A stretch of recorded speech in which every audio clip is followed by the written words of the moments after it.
Planning an all-inclusive resort vacation to Punta Cana in the Dominican Republic? We've been to 6 different all-inclusive resorts here in the DR and wanted to share some of the tips we've learned with you along the way. Whether you're a first-time traveler to the Dominican Republic or are booking repeat visits, here are the tips you need to know for your Punta Cana all-inclusive vacation. Let's get into it. Number 1, location. If you're traveling to the Dominican Republic for an all-inclusive resort vacation, you're probably headed to the Punta Cana area on the eastern coast of the island. You'll fly into the Punta Cana International Airport and travel to a resort within about an hour of Punta Cana. Some of the most popular resort areas are going to be the exclusive gated community of Cap Cana, Bavaro Beach with its pristine beaches, and Uvero Alto, about 45 minutes north of Punta Cana. And most recently, we checked out the Timeshares area, which currently isn't a heavily visited area, but we think is really up and coming over the next 5 years or so. Although you can visit other parts of the Dominican Republic, we highly recommend focusing on these areas as you select your all-inclusive resort. Number 2, when to visit. Punta Cana is generally a sunny, beautiful destination year-round, though there is some seasonality to bear in mind. Dry season runs December through April, and during this time you'll find the best weather, but also the highest prices, especially if you're traveling over the holidays or during the US and Canada spring break time period. Now, rainy season falls from May to October, though the rain is typically pretty brief and clouds and rain move out quickly. Now, during this time period, you'll also have hurricane season, which officially runs from June to November. Highly recommend travel insurance if you travel during this time. Although rainy season can be a bit more of a gamble, you'll find lower prices during this time period. And don't let rainy season scare you away. We've traveled to Punta Cana in May, June, and August and had nothing other than beautiful skies with a few small rain clouds here and there. Number 3, selecting your all-inclusive resort. If you're visiting Punta Cana, we highly recommend staying at an all-inclusive resort. There are a ton of resorts to choose from, including both family-friendly and adults-only options. There's something for every type of traveler here. Whether you're looking for a fun-filled vacation with the family, someplace where you can relax, or even somewhere with vibrant nightlife, Punta Cana has it all. Prices in general are very affordable here, typically starting around $200 to $300 a night, all-inclusive for 2 people. And that price not only covers your room, but all of your food, drinks, and alcohol, including the buffet, restaurants, room service, and more. Some resorts even include activities and non-motorized water sports. Because there's so many resorts to choose from, we highly recommend making sure you do your research in advance to ensure you're selecting a resort with your vacation expectations. If you're not sure where to start, we love to look on TripAdvisor to make a short list and then narrow down that list by researching on Pinterest, YouTube, and Facebook fan groups for each resort. And we'll make sure to link below our Dominican Republic resort vacation travel videos to give you a few ideas. Number 4, customs and immigration.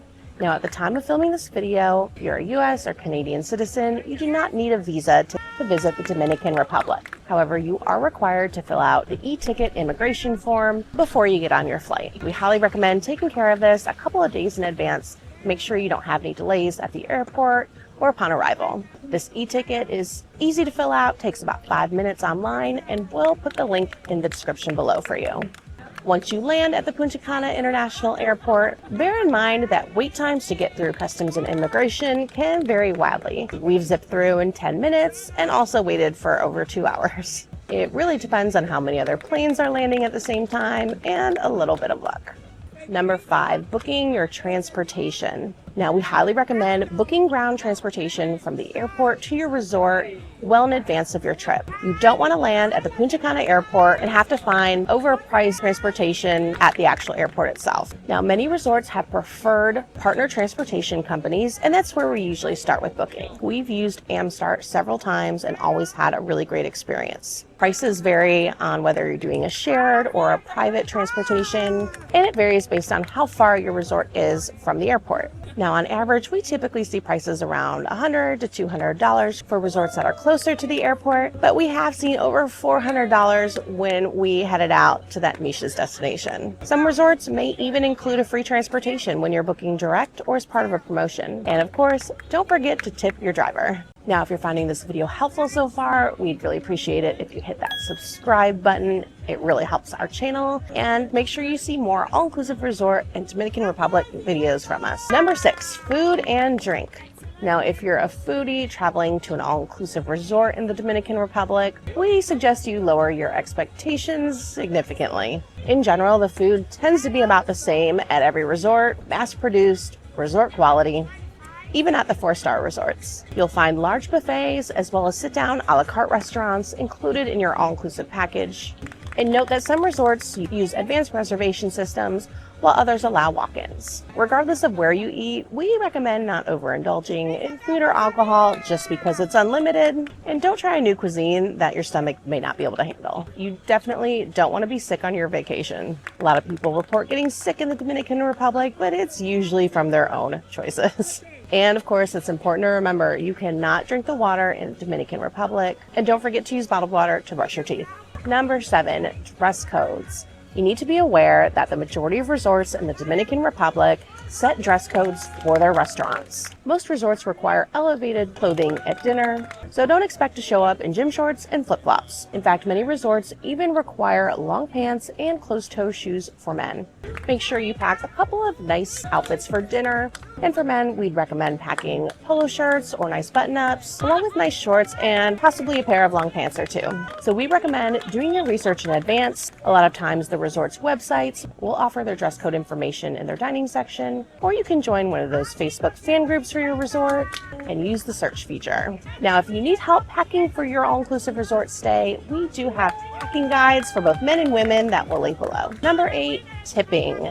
The Dominican Republic does have a heavy tipping culture due to the presence of so many American vacationers. While tipping is not required, it is highly appreciated, and resort workers often work very long hours for very low wages. Bringing US dollars for tipping is totally fine. We'd recommend bringing 1s, 5s, and some 10s and 20s along. You'll want to tip your transportation drivers, bellhops, housekeepers, servers, bartenders, butlers, and excursion guides. For your housekeepers, we'd recommend tipping daily, as you typically have a different housekeeper each day, and you can leave your tip on the pillow so they know it's for them. We'd also recommend tipping your bartenders as you go, because the employees often cycle out throughout the day. And a quick tip, if you leave a couple of bucks in your mini bar, they'll often give you some extras. Number 9, timeshares. Some, but not all-inclusive resort brands in the Punta Cana area offer timeshare or vacation club sales. They may try to rope you into lengthy sales presentations in exchange for discounts or freebies, which can take up precious hours of your vacation. And they'll often use high-pressure sales tactics, which can be very stressful. We highly recommend avoiding the timeshares presentations unless you're truly interested in making that purchase.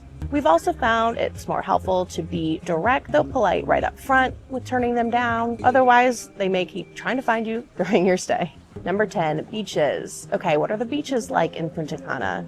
Overall, Punta Cana's beaches are known for being beautiful, palm-lined stretches with soft sand and clear water.